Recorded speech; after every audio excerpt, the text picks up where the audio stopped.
Acura has set out to Type S all the things, hashtag types. Second on the list after the TLX is the MDX. But here in the MDX, you can option the Advance package along with the Type S, something I really wish they had done with the TLX. But lucky for us, we have the Type S Advance here today. Between our standard LED headlights and fog lights, here we're looking at a more aggressive front grille than the standard MDX, with nice big diamonds here for added cooling, and we need more cooling because they've jammed a turbo into the engine bay. It's actually a completely different engine, but it is still a 6-cylinder. Here, instead of the standard 3.5 liter naturally aspirated 6-cylinder, we have a 3-liter 6-cylinder with a twin scrolled turbo, bumping the power up from 290 to 355 horses, and the torque from 267 to 354 with a nice wide torque band, all the way down low at 1400 up to 4700 RPM. Of course, more power brings fuel economy down to 19 combined from 21 combined, but you'll forget about that when you're stomping on the throttle. And with that extra power, we also need more stopping power. So we've got these big 4-piston Brembos up in the front. But the Type S isn't just about power, because a performance SUV also needs to handle better than its regular counterpart. So we've got bigger wheels here, 21s instead of the 19s or 20s on the other trim levels, and the tires are wider for better cornering grip, and they're thinner and self-sealing for the first time here. So we're looking at a rougher ride but with better handling. Though we do have adaptive dampers in addition to Acura's first air suspension, so you can actually get a little lower than the standard MDX, but you can also raise up to about 2 inches higher than the standard MDX.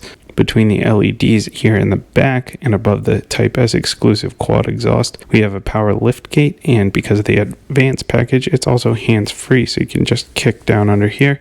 And we're looking at 16 cubic feet back here with the third row up, 40 with the third row down, and 70 with the second row down. Jumping inside, the third row provides a cozy 29 inches of legroom, while the second row provides a comfy 38 inches. The front seat is actually back a little bit from where I usually sit, just because of those memory seats. When you get out, they come back a little bit, but again, 38 inches back here, so most people will have plenty of room. But we do have some hard plastics here, not ideal if you are on the taller side, and you've got your own climate control if you're sitting back here, so that's nice. Up in the front, in this cockpit area, we've got the huge center console, nice big screen, wireless Android Auto and wireless Apple CarPlay standard, and we've got nav as well. And this pumps music through a 25 speaker ELS Studio system. That's up from the 16 speaker in the regular Type S.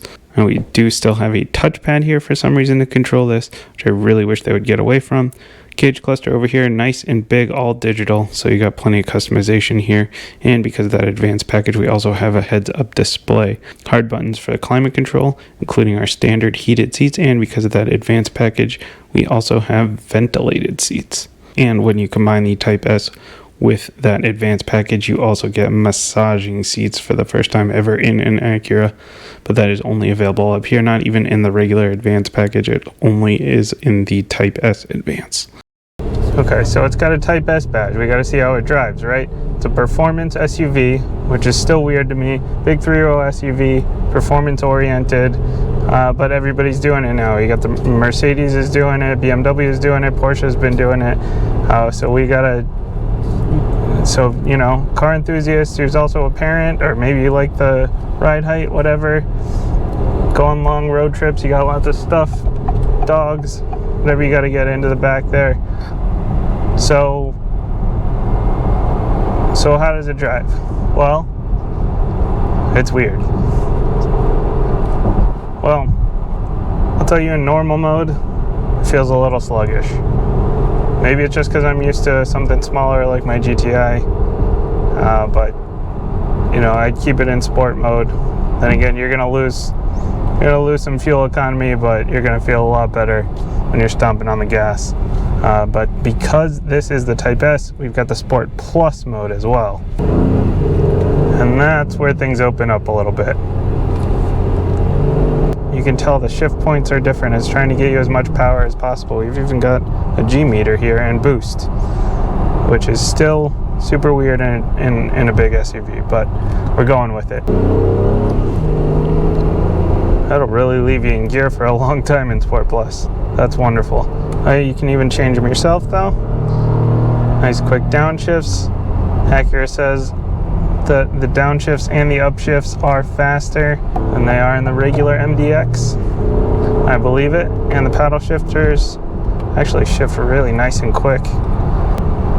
But if you want to just let it do its thing, it does a great job of that as well.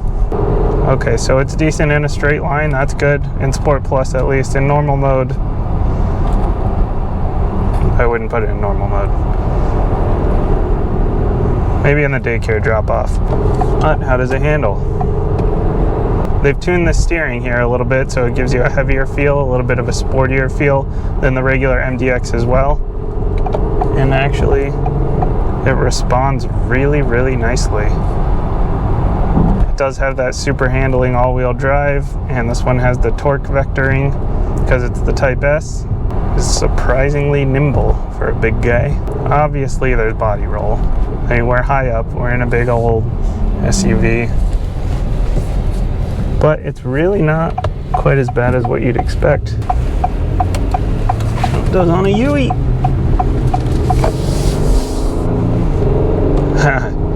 You don't expect it to be able to do that. It does it very well. Not nearly as much body roll as you'd expect. Yeah, this thing can take off pretty nicely. It's surprising for how big this thing is. It's a luxury car, right? Performance oriented because it's the Type S, but it's still a luxury car. So we have standard safety features. You got lane keep assist, traffic sign recognition, your pedestrian monitoring, your blind spot monitoring, heated mirrors, your integrated turn signals, all that good stuff. And because it's the Advance, which I'm so glad they allow you to put the Advance with the Type S, we do have a heads-up display as well. And it's showing me my speed limit as well as my current speed. I can move that around a little bit over here with the controls on the side. That's pretty cool. I can actually change brightness of it too. Interesting. Okay, so we've got that, and we've got these nice power adjustable seats, 16-way. As a parent, long road trips, you got to be comfortable. Those kids are constantly yelling at you, constantly whining about something. You got to just sit back into the seat, let the massager do its work. This one has a massaging seat. The first time Acura has put a massaging seat in. But you can only get that all the way at the top level here in the Type S Advance. You can't even get that in the regular Advance. And we've got heated seats standard, but the Advance gives this one ventilated seats as well. And you can even get heated seats in the back, the second row back there. I'm not gonna do lift mode around here. Seems unnecessary. But if you ever have to go on rough terrain, I don't know, you're driving over big speed bumps, whatever it is, we've got a lift mode for the first time. But because of that, we can actually lower it down to below what the normal MDX is. You get about half an inch lower than the standard MDX. We can go all the way up to 2 inches taller. So that's pretty cool. And that's along with the adaptive dampers. We do have adaptive dampers because we've got to have a nice smooth ride in here. And it is a smooth, comfortable ride. It is still a luxury SUV, and we can feel that. Visibility, actually really good for something so big. Again, I'm not used to driving these big cars. And I drive a GTI. I prefer to be in sedans and smaller cars. But the visibility in this thing is really good. It really does pick up. This thing can move. Very responsive on the throttle here in Sport Plus. Not so much when you're in normal mode or you're in comfort, but with that adaptive dampers in comfort mode, ooh, that is nice and smooth. But again, even up in Sport Plus, you're not sacrificing a ton of ride quality here. Okay, and like I said, you know, luxury SUV, we still got a lot of sound deadening. One thing I forgot to mention, part of why it can actually still handle so nicely, they moved the battery from the front to the back for this one to give you a better weight distribution. And it's also the all-wheel drive, so this one is only available with the super handling all-wheel drive. If you got a front-wheel drive in one of the lower MDX trims, then your weight is over the front a little more. But because this is super handling all-wheel drive, we've got a little bit more weight in the back, and then they move the battery to the back, so that gives you even better balance. It's like 58-42, I think. So you're not quite 50-50. You're not Miata level here. But you know, if you're a parent or if you're hauling a lot of people around, you still want to have fun. Honda reliability, smooth, comfortable ride, nice and quiet, and it can actually kind of perform pretty well. You know, I don't usually do these big SUVs because I just don't expect them to kind of be the kind of fun car I like, you know, as a car enthusiast. I like something lower to the ground. I like something that handles well. I like something with a little bit of power. I prefer a manual, but it's surprisingly fun. You know, it's nice and comfortable. I can fit my kids in here and all their stuff. I can even get the dog in the back, and I can fit a few more people. And the 10-speed auto works out well. Now, the fuel economy is not ideal here at 19, but it is big. It probably needs to be a hybrid. I don't know how a hybrid Type S would work out, but that's really my only complaint. And it's expensive, you know. $74,000 is a lot of NA Miatas, but if your kids can't drive yet, then you can't really just get, you know, 10 NA Miatas. You probably should get something that can haul the whole family around. There you have it. 2022 Acura MDX Type S. Surprisingly fun. If you want this one, go check it out at Acura of Berlin here in Berlin, Connecticut. That's it for this time. I will see you next time.